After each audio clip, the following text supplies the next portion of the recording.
और आप लोगों की सूरवीरता। और उसके पहले हम ये कहना चाहेंगे कि आप लोगों को कुछ समझ में आवे तो बुजुर्ग लोग आगे आ जाओ, इन बालकों को पीछे कर दो। आप लोग बहुत पीछे बैठे हो, ये बालक आगे बैठे हुए हैं, अब ये शोर मचाएंगे तो फिर अवश्य जनुसाने। लेकिन कब? जब नपन विलोक तब जनक अकुलाने। क्या विलोका? आप लोगों का बल, आप लोगों का पराक्रम और आप लोगों का साहस, आप लोगों की सूरवीरता, तब महान खेद, महान पश्चाताप। मैंने माना था कि पृथ्वी वीरों के द्वारा भोगी जाती है और यही हमारा सबसे बड़ा भ्रम है। यद्यपि सिद्धांत कहता है कि वीर भोग्या वसुंधरा, लेकिन जिस समय हमारे बंदियों के द्वारा घोषणा हुई, बोले बंदी वचन वर सुनहु सकल महिपाल। एक दो राजा न सुने, सभी राजा सुने। और क्या सुने? बोले प्रण विदेह का कहीं हम भुजा उठाई विशाल। अपनी विशाल भुजाओं को उठा करके अपने राजा के प्रण को कहना चाहते हैं। बंदियों के द्वारा कहा गया और आप लोगों के द्वारा सुना गया। सुनने के उपरांत जो आप लोगों के द्वारा ये सजगो प्रक्रियाएं की गई, वो मेरे मित्रों सर्वथा नियम नैतिकता को तोड़ देने वाली क्रियाएं की गई। आपने प्रण को सुना था, एक एक नेपाल उठता, अपने बल का प्रयोग करता, और जब अपने कार्य में असफल हो जाता तो मेरी मिथिला को छोड़ करके चला जाता, तो मेरे हृदय को शांति मिल जाती, आत्मसंतोष हो जाता। लेकिन ऐसे नहीं किया गया। पहले एक नेपाल उठा, कार्य की पूर्ति नहीं हो पाई। देखते देखते उसके सहयोग में दूसरा नेपाल खड़ा हो गया, फिर भी कार्य की पूर्ति नहीं हो पाई। इतना ही नहीं, भूप साहस 10 एक ही बारा 10,000 राजाओं ने अपने बल का प्रयोग अजगों पर कर दिया और तिल मात्र नहीं उठा पाए। अब क्या आप लोग अपेक्षा करते हैं कि महाराज हमको वीर मान ले, भटमानी मान ले, वीरों की संज्ञा दे दे? मैं किसी भी क्षत्रिय नेपाल को वीरों की उपाधियां नहीं दे सकता, वीरों की संज्ञा नहीं दे सकता, क्योंकि व्यक्ति जो अनुभव करता है वही कहा करता है, वही उसके विचार में आता है। अब तो मैं कहना चाहता हूं कि आप लोग चले जाएं हमारी मिथिला को छोड़ करके, परित्याग कर दें हमारी मिथिला का। अगर इतने पर भी आप लोगों ने हमारी मिथिला का परित्याग नहीं किया तो आज यहाँ जनक कुछ कहने के लिए विवश हो रहा है। और कहना चाहता हूं कि यहाँ श्री हाथ भाई, हमने कह दिया कि श्री हाथ भाई, तो क्या आप लोगों ने कोई साधारण हार मानी है? तो वो हार ही राजा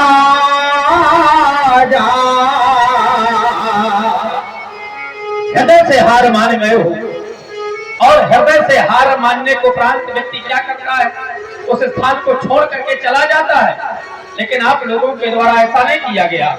बैठे नीचे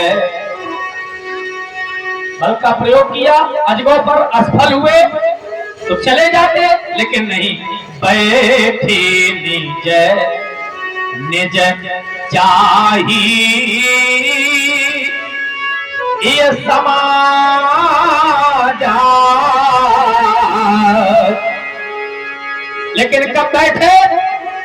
कि जब यहाँ श्री हाथ भाई, श्री हाथ होने को उपरांत भी आप लोगों ने हमारी मिथिला का परित्याग नहीं किया। यदि आप लोग अपेक्षा कर रहे हो कि महाराज हमको वीर मान ले, हमको भटमानी मान ले, तो देखिए वीर मानने में और वीर होने में बहुत बड़ा अंतर होता है। जैसे जो वीर है, अब उसको वीर कहा जाए या ना कहा जाए, और जो वीर नहीं है और उसको अगर जबरदस्ती वीर कह दिया जाएगा तो क्या वीर हो जाएगा? नहीं होगा। आज वही जो मैंने अनुभूति की है वो आपके सामने कहना चाहता हूं कि यह देश के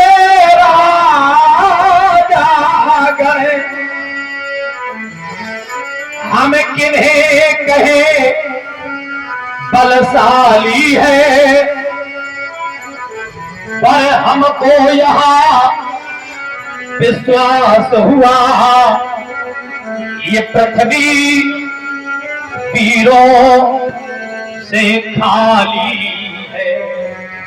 आज स्पष्ट हो गया कि पृथ्वी पर कोई वीर नहीं रह गया। आप लोग कहेंगे कि महाराज जी आपको पहले मालूम नहीं था।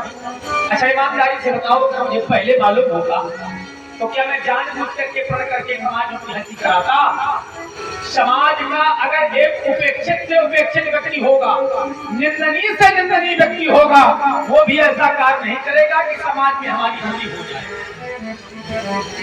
यदि यह विचार पहले होता क्या कि पृथ्वी पर कोई वीर नहीं है, तो क्या प्रण करने को उपरांत आज विकल होकर के योगी रोता? सभी न रोता। यदि यह विचार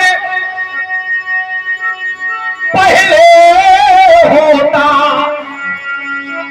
तो यह बेबसी अब नहीं होती। और देख लो दुनिया वालों, हम ये प्रण करते ही नहीं तो ऐसी हंसी नहीं होती। हंस लो मेरे मित्रों, हंसो। लेकिन इतना अवश्य कहूंगा, जितनी भी माताएं बैठी हुई हैं, बहुत से पितृजन बैठे हुए हैं, ईमानदारी से बताओ आप लोग अपने हृदय में हाथ रख करके, संसार की ऐसी कौन सी माँ होगी, संसार का ऐसा कौन सा पिता होगा कि जिसके घर में सयानी बेटी हो और सयानी बेटी को देख करके वो माँ, वो पिता प्रसन्न होता? मैंने तो यहाँ तक देखा है, आप लोग एक एक शब्दों को बहुत ध्यान दे करके सुनना, अपने हृदय स्थल तक ले जाना। ये केवल जनक की बात नहीं है, ये संसार की बात है। जिस समय मैया 9 महीने उदर में कन्या को रखती है, जन्म देती है, जन्म देने के बाद अपने हाथों से पाल पोस करके बड़ा करती है, और उसी कन्या को जब पाल पोस करके बड़ा कर देती है और जब उन्हीं हाथों से एक दिन उसी कन्या को उठा करके और डोली में बिठा करके विदा करती है, तो बड़े बड़े धैर्यवान माताओं के धैर्य छूट जाते हैं।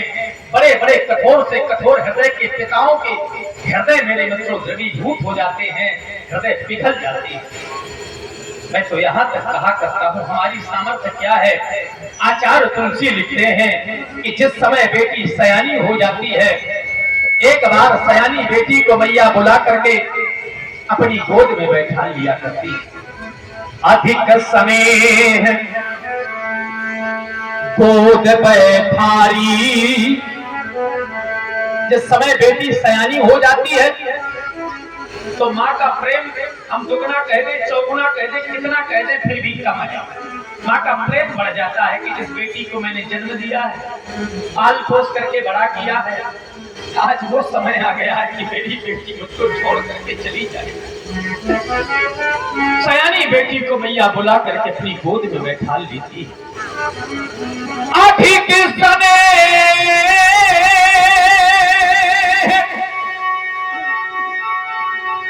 गोद बैठारी,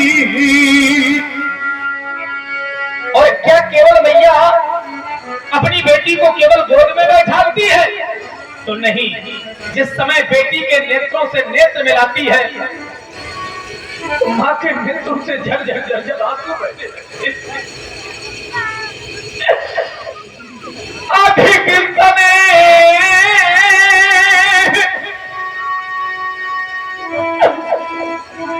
गोद बैठारी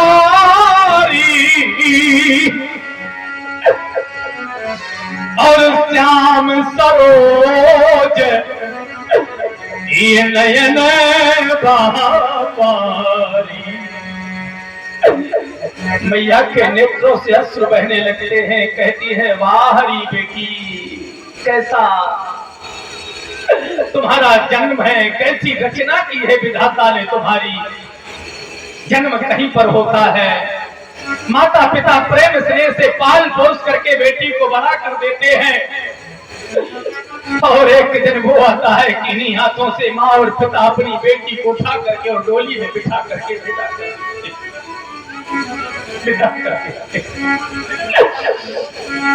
तभी तो मैया मेरे मित्रों एक बार नहीं, दो बार नहीं, चार बार नहीं, अपनी बेटी को बार बार गले से लगाया करती। बहुरी बहुरी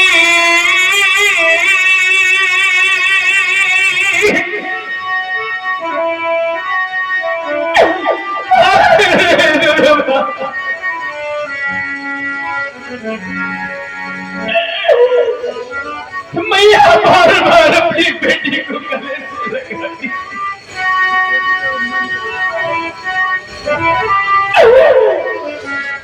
बहुरी बहुरी ये भेंट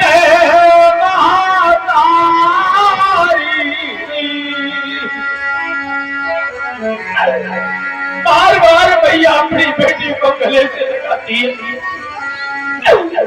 और विधाता को दोष देने लगती है। कहाँ ही बिरल ये रची कतना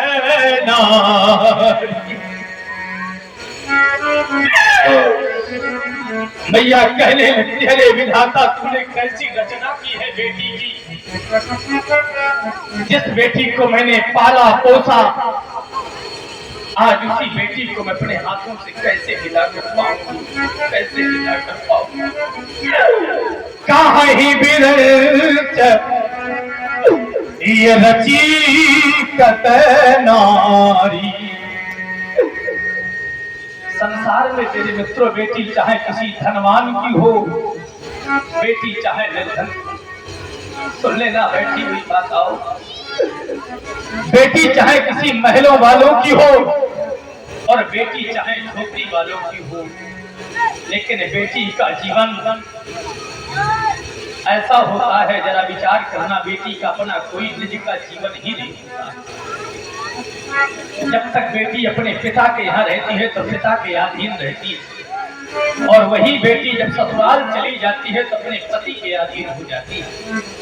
वही बेटी जब माँ बन जाती है तो अपने पुत्रों के अधीन हो जाती है। बेटी का अपना कोई जीवन नहीं होता है, और ये मैं नहीं कह रहा हूँ, आचार्य कहते हैं कत विध सजिय ये नारी जगमाही, लेकिन पराधीन सपन सुख नारी। बेटी का जीवन तो एक मेरे धान की बेल की तरह होता है, जैसे धान की बेल उगाई गई, लेकिन लगाई कहीं पर जाती है, लगाई कहीं पर जाती है। जरा सोचो, बहुत से बूढ़े बुजुर्ग पिता बैठे हुए हैं, बहुत सी माताएं बैठी हुई हैं, आप लोग विचार करना। मैं आप लोगों को एक दृश्य दिखाना चाहता हूँ, आपका ध्यान लिए जाना चाहता हूँ, जरा विचार करना। यहाँ पर बहुत से ऐसे पिता बैठे हुए हैं जिन्होंने बेटी की विदाई की हो। पिता सारे खर्च वहन करता है, यहाँ तक कि कर्ज तक कर लेता है, बहुत ध्यान दे करके सुनना। लेकिन जिस समय बेटी की विदाई होती है उस समय पिता अपने हाथों से उठा करके बेटी को डोली में नहीं बिठाता, उसका भाई अपनी बहन को जिस समय उठा करके और डोली में बिठाता है, पिता सारी व्यवस्था करता है, लेकिन दूर खड़ा हो जाता है कि आज मैं अपनी बेटी को ऐसा लग रहा है मेरा कोई हृदय निकाल करके लिए जा रहा है, मेरे किसी से एक बार भेंट तो लूं, एक बार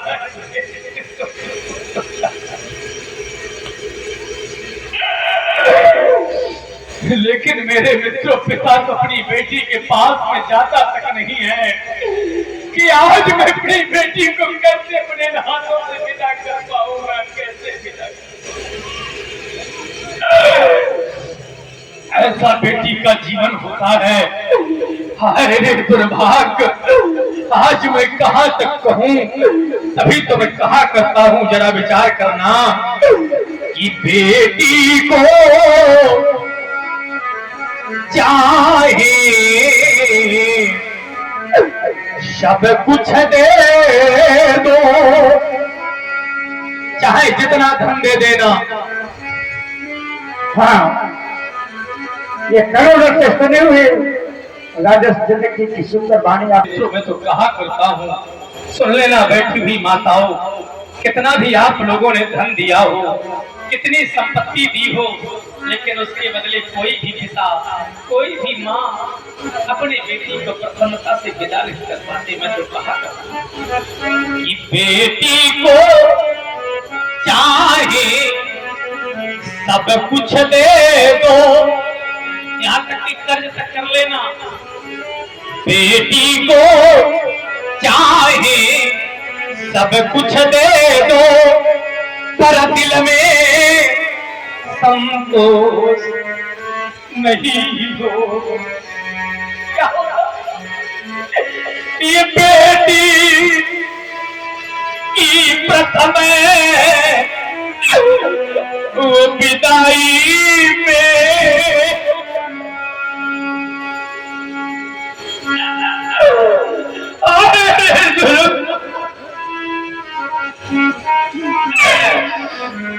बेटी की प्रथम वो विदाई में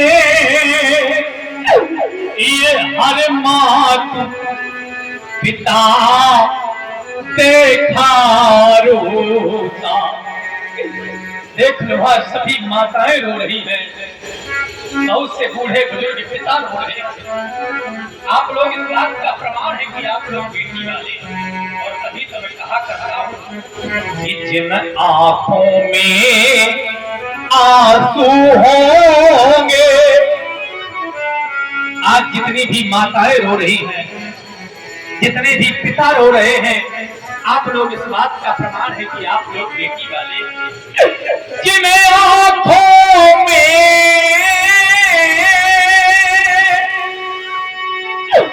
ये आंसू होंगे, वो आंखें ये बेटी वाली होगी।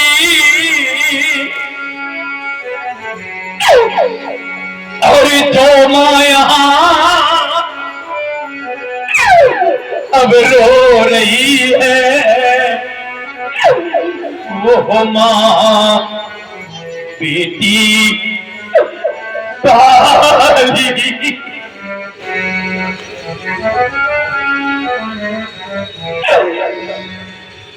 जितनी भी माताएं रो रही हैं, जितने भी पिता रो रहे हैं, हरेक बेटी वाले होंगे, बेटी वाले होंगे। हो सकता है बहुत सी माताएं न रोती हो, बहुत से पिता न रोते हो। अरे मैं तो कहा करता हूं कि जो माँ न रोवे, जो पिता न रोवे, समझ लेना उस माँ ने अपनी उदर से कन्या को जन्म नहीं दिया। जो पिता न रोवे, समझ लेना उस पिता ने अपने हाथों से बेटी को पाल पोस करके बड़ा नहीं किया। नहीं विचार करना, आप लोग बहुत से पिता बैठे हुए हैं, आप कहीं से श्रमित होकर के आना, माने थके हारे आना, एक और आपका बेटा बैठा हो, दूसरी ओर आपकी बेटी बैठी हो। आप भले ही आकर के बेटा से जल मांगे, हो सकता है न दे, लेकिन बेटी बिना मांगे अपने पिता को जब प्रदान करती है, कहती है बाबूजी पहले आप तो बाद में आप जाती है। ऐसा बेटी का जीवन होता है। बेटी तो जन्म से लेकर के जब तक उसका जीवन रहता है, तब तक अपने पिता के लिए समर्पित रहती है, पिता के लिए समर्पित रहती है। ऐसा बेटी का जीवन होता है। और आज जो मां न रोवे, जो पिता न रोवे, उनके लिए मैं कहा करता हूं कि जिस समय यह कन्या अरे जाई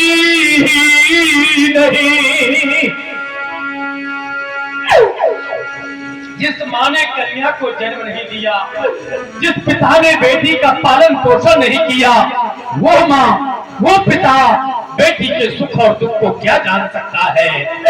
जिसने यह कन्या अरे जाई ही नहीं, वो कन्या का दुख क्या जाने।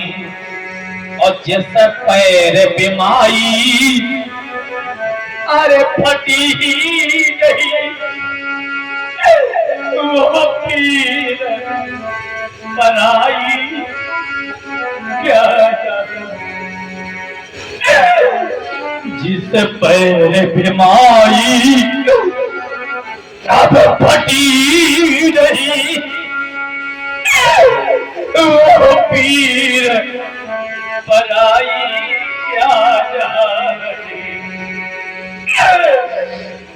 जिस व्यक्ति के जीवन में कभी कोई कष्ट नहीं आया, वो दूसरे के कष्टों को नहीं जान सकता, नहीं जानता। और सुना आप लोग देख रहे हैं, सुन रहे हैं। सिर्फ बेटा हो बेटी ना हो, सुन लेना बैठी हुई माताओं, मैं आप लोगों के माध्यम से संपूर्ण माताओं से कहना चाहता हूँ और ध्यान देकर के सुनना। आप लोग एक नहीं, दो नहीं, चाहे चार पुत्रों को जन्म दे देना, लेकिन जिस माँ ने एक ही कन्या को जन्म नहीं दिया, उस माँ की कभी कोख धन नहीं देती। जो जने मातु कन्या सुधन्या वही है, और जो न जने मातु कन्या सुधन्या नहीं है। अब बहुत से लोग यहाँ पर बैठे हैं, उनके हृदय में एक प्रश्न होगा कि क्या महाराज जिस माँ ने पुत्र को जन्म दिया है, उस माँ की कोख धन नहीं होती? ऐसा नहीं, धन होती है, लेकिन किसकी? बोले पुत्रवती और युवती जग सोई, और रघुपति भगति और जासु सुत होई। तो ये तो कोई निश्चित नहीं कि हर माँ का पुत्र भगवान का भक्त हो जाए, लेकिन ये निश्चित है कि जिस माँ ने कन्या को जन्म दिया, उस माँ की कोख धन हो जाती है, क्योंकि 10 पुत्र समा कन्या, 10 पुत्रों के बराबर एक कन्या का महत्व होता है। दूसरे शब्दों में विचार कर लेना, यदि आप लोग ये कह रहे हो कि महाराज हम बेटे को कुल का दीपक मानते हैं, तो मैं भी मानता हूँ कि बेटा कुल का दीपक, लेकिन अगर उस दीपक में बाती नहीं होगी तो क्या दीपक का महत्व रह जाएगा? तो अगर बेटा कुल का दीपक है तो ये बाती है बेटी। अब आप कहेंगे महाराज बाती माने, जैसे बाती का काम जलना, वैसे बेटी का काम संतति को बढ़ाना। अगर कन्या न होती तो क्या संसार देखने को मिलता? क्या आप देखने को मिलते? क्या हम देखने को मिलते? नहीं मेरे मित्रों। अभी तो हम कहते हैं कि अगर बेटा कुल का दीपक है तो ये बाती है बेटी। या फिर सीधे शब्दों में विचार कर लेना, बेटा कितने कुल का दीपक है? एक, लेकिन पुत्री, बोले पुत्री पवित्र अब ये कुल को। भैया बेटी दोनों कुलों को पवित्र कर देती है। अब आप कहेंगे कैसे पवित्र करती है? तो जरा विचार करना। जब बेटे का बेटा अपने बाबा के लिए जाकर के गया में पिंडदान करता है, तो उसकी सामर्थ्य केवल 3 पीढ़ियों के परे हुए पुरखों को तारने की होती है। लेकिन वही बेटा जब अपने ननिहाल जाकर के अपने नाना के पिंडदान करता है, और लोग गया धाम गए होंगे, सबसे पहले अपने ननिहाल जाता है अपने नाना के पिंडदान कराने। तो जब बेटी का बेटा अपने नाना के लिए जाकर के गया में पिंडदान करता है, तो वो 3 नहीं, 6 नहीं, 9 नहीं, अपितु 27 पीढ़ियों के परे हुए पुरखों को वो बेटी का बेटा तार देता है। इस वजह से माताओं की कोख भंग हो जाती है, माताओं की कोख भंग हो जाती है। इतना बड़ा महत्व है मेरी मित्रों बेटी का। और हम नहीं कह रहे, आचार्य कहते हैं कि यदि गया पिंड श्राद्धम कुसुबी कौन? बेटे का बेटा। तो ये तने 3 पीढ़ी कोई तारता है। लेकिन वही बेटा जब अपने नाना के लिए जाकर के गया में पिंडांकित करता है तो सुता शब्द विंशति, सुता माने बेटी, सप्त माने 7, विंशति माने 20 अर्थात 27। सुता शब्द विंशति ही पुमनाम नरका, पुमनाम नरका। जब व्यक्ति धराधाम को छोड़ करके जाता है, कभी कभी करोड़ पुराण उठा करके देख लेना, तो सबसे पहले व्यक्ति पुमनाम नरक में ही जाता है। पुत्र जो पुमनाम नरक से उबार दे वही पुत्र है, और वही पुत्र अपने नाना के लिए 27 पीढ़ियों के पुरुषों को तार देता है। सुता शब्द विंशति ही पुमनाम नरका।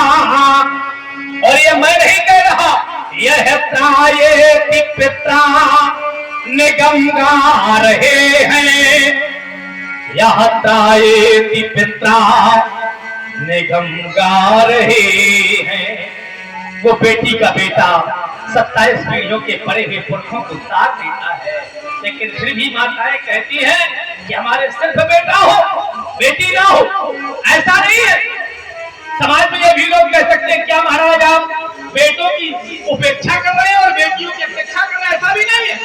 हम तो दोनों के लिए कह रहे हैं कि समाज में जितनी आवश्यकता बेटों की है उतनी ही आवश्यकता बेटी है, लेकिन महत्व बेटी का ज्यादा। ईमानदारी से बताओगे, सिर्फ बेटे बेटे होंगे तो बेटों के लिए वर कहां से लाओगे? या सिर्फ बेटियां बेटियां होंगी तो बेटियों के लिए वर कहां से लाओगे? तो हम तो दोनों के लिए कह रहे हैं, लेकिन अंतर कितना है? बोलो बेटा यदि संघर्ष की सूरत है, बेटे का काम है संघर्ष करना। बेटा यदि संघर्ष की सूरत है तो ये बेटी त्याग की मूरत है। और मैं किसी एक आंगन में नहीं, संसार के प्रत्येक एक आंगन में इन दोनों की जरूरत है, इन दोनों की जरूरत है।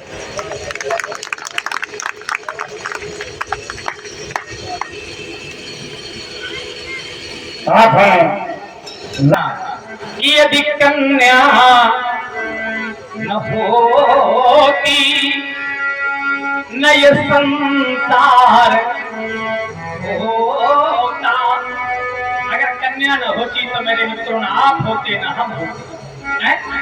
यदि कन्या न होती न ये संसार होता और न संसार होता तो न कुछ सार होता। अधूरे ही रहते ये नाते जगत के, अब निराकार जिसका कोई आकार नहीं है। बिन पग चलई सुनी बिन काना कर बिन कर्म करई विधि नाना, आनंद रहित सकल रस भोगी बिन वाणी वक्ता बड़ जोगी। उसको भी उस लोक से श्लोक में आने के लिए बाध्य कर देती सामर्थ्य इस कन्या में। तो वो निराकार प्रभु भी न साकार होता, वो निराकार प्रभु भी न साकार होता। इस संसार में जितने नाते हैं, जितने रिश्ते हैं, ये कन्या की देन है। अगर मानव होती तो मामा कहां से होता? जरा विचार करो। तभी तो कहते हैं ये कन्या की देन है। जितने भी रिश्ते हैं मेरे मित्रों ये कन्या की देन। आप लोगों से कहना चाहता हूँ, बहुत से युवा पीढ़ी के लोग बैठे हुए हैं, ये भी चाहते हैं कि हमारे सिर्फ बेटा हो बेटी ना हो। क्यों? चूंकि दहेज रूपी भेड़िया है और उसकी वजह से बहुत लोग सोचते हैं कि हमारे सिर्फ बेटा हो और बेटी ना हो। लेकिन भैया विचार कर लेना, कन्या अपना भाग्य लेकर के आती है। ये विचार कर लेना, ये निश्चित कह रहा हूँ। कन्या जिसके घर में आएगी अपना भाग्य लेकर के आएगी। जिस समय विदाई होती है बेटी की तो बेटी के हाथ में अक्षत दिया जाता है, चावल आपने देखा होगा, और बेटी उसको पीछे को फेंकती है। क्यों? पिता की यह संकेत होता है कि आज मैं तुम्हारा मकान, तुम्हारा दुकान, तुम्हें, अपनी माँ को, अपने भाई को, अपने गांव को, अपने घर को, सब कुछ छोड़ करके करके जा रही हूँ और केवल केवल अपना भाग्य लेकर के जा रही हूँ, केवल अपना भाग्य लेकर के जा रही हूँ। कन्या को पता नहीं पता कितने धनवान घर में कर दे, कहो निर्धन हो जाए और कहो निर्धन घर में कर दे वो धनवान हो जाए। कन्या अपना भाग्य लेकर के जाती है। तभी तो आप लोगों से कहना चाहता हूँ कि अगर आप लोगों ने कन्या का पालन पोषण नहीं किया तो क्या कन्या का दान कर पाएंगे? और जिसने कन्या का दान नहीं किया तो वो मैंने जाना है कि संसार में कुछ भी नहीं किया। क्योंकि हम तो कहा करते हैं कि मिल जाते हैं विश्व में और धर्म कर्म हजार, लेकिन कन्या का दान जगो सो मिले न बारंबार। या यूं कह दो कि मैंने